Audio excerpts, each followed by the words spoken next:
Hi guys, how's it going? So I've decided to grind at the cash tables online on PokerStars for 1-2 and see how I can build my bankroll up given the MTT is a break for a while. And I'll be multi-tabling on the cash tables, and this is about sharing the details of a losing session. Losing session, why am I reviewing that? Nobody likes to toot their horn when they lose, but this is just a small sample of where I didn't play optimally, and I want to share the mistakes I made. And I guess, you could probably learn something from it, maybe abuse me or call me stupid for playing such, but I just wanted to share this with the group. Let me know what you think. And so let's get down to the reviews. Just one last thing, guys. We are on live on Twitch. Yeah, so look us up at PokerLifeInd. Let's get into the hands. Okay, guys, so let's get into it. We are in Ace-9 offsuit, and there's a 4x raise, which we call clearly. And the flop is a flush board, and it checks through to us. We decide to steal the pot by putting in 20. Pretty standard steal position, but to my surprise, well, one of them calls. Now this guy has been playing pretty loose, villain 1. My assumption and the justification why I played the hand, the way I played was that he was drawing to a flush. So I wanted to stop that, and on the turn I bet half pot again. Could have pot controlled, and but in hindsight you see how it works out. He just flat calls, and there's a king there. Now here the thing is, I have a straight. Now I assume that he was drawing to a flush, but the thing was, he was just very patiently setting me up. He goes all in. I really think he has maybe a straight or two pair or something of the likes, and he's trying to bluff by over betting. So I call, and he shows a flush on the flop. Yup. Should have pot controlled. That was a lesson for this hand. The next hand again was ace-8 suited with in the big blind position. We call the 3x bet and bet into the pot.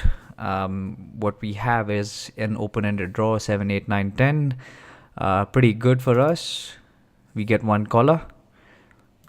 Get a 4, we check back to pot control, get a jack, and he bets 48. Now 7, 8, 9, 10 is not the nuts. We hit our straight, but it did come to my mind that if there's a queen on the board, or a queen jack 10, 9, 8, that is the nuts. But I had to play this out through. I couldn't see myself laying this down. And what do you know? Queen 8, bang on. What can you do? Second best hand. So the third one, again, you notice how it's the ace-x that always kind of tends to get me, and I think that's a gap in many players' play, including mine. I guess I'd need to tend to it. So I call the 7x raise. Now, here's the thing. I have top pair but weak kicker, and that's a problem everywhere. I mean, I know that I'm just drawing into it. Maybe I should have checked through, but then there was a flush on the board. So what I do is I call it by 3/4 of the pot. I get re-raised. Should have folded, yeah. I don't know why. I can't recall why I called. Maybe I put this guy on a flush draw, and I was trying to get that. He checks, I check. Clearly, then again, he puts in 47, and I fold. I'm not going to call this with a 5-high flush. We didn't play all bad, though. We were down by 2 buy-ins. That's $200. But we came back as well. So this is another one of those hands where I had pocket twos. It was just a few players on the board, so I just wanted to take it down or play a little adventurous. Very interesting board. So this is all hearts, and I decided to try and get this bet, but this guy wasn't having it. Now he re-raised me 4 times, and this could, if I had the nuts here, if I had an ace or x, I would just keep calling down. So which gets to me which I assume now that he just has a top pair or another pair or 2 pairs at the most. So he has 185 behind. So I decided to play him, and I assumed that he would just be pushing all the way through. and I could always have the board pair up in my favor. So I checked to control the board, and again, this aggression, just screamed out to me, and I had to call this. The board didn't pair up, but I was pretty confident that I had this. And he called, obviously, because he'd been all the way through. And guess what? The risk paid off. He just had a top pair. Good prediction on this guy. Yeah, this is one of the hands where I won, and you guys are going to say, yeah, it's aces, but, it's always good when aces pay off. Good thing is we get a raise by a guy, and now I know that he has something better. I mean, he has something good, not better. How can it be better than aces? He has a monster probably, and because he raised 5x, and I thought it was profitable to re-raise him.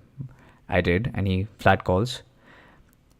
We have ace 2, we have 3-5-2 on the board with aces. We decide to push it because we thought we will get rewarded, and I didn't want him to draw on a check and hit his trips or something on sixes of whatever it was, other cards that could come.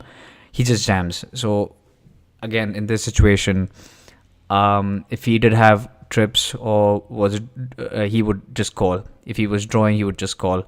I think I'm ahead here, so I go ahead and make the call, and the board does pair up, but he has pocket nines. Overcards versus overcards again, but this time we come ahead. I just wanted to give you a snapshot of what my 1-2 looks like. So here's the thing. Over here, we did pretty well. We were playing a very steady, good 1-2 game. And this drop that you see is when I decided to play 2-5. And I wasn't in the best frame of mind. And the vertical drop, whatever I earned, dropped. So, the plan is at least from my 2,000 starting bankroll of 1-2, I get to around 5,000 or 6,000 before I start playing 1 or 2 tables of 2-5 on the side. And then see how it goes. So we're back to the grinding phase where we're just about making money. But yeah, it's an interesting journey. You get to learn a lot. Hence these videos, hence the lessons that I'm noting down, and hopefully we should do better. Don't forget to check out the Twitch page, which is live now. See you guys online.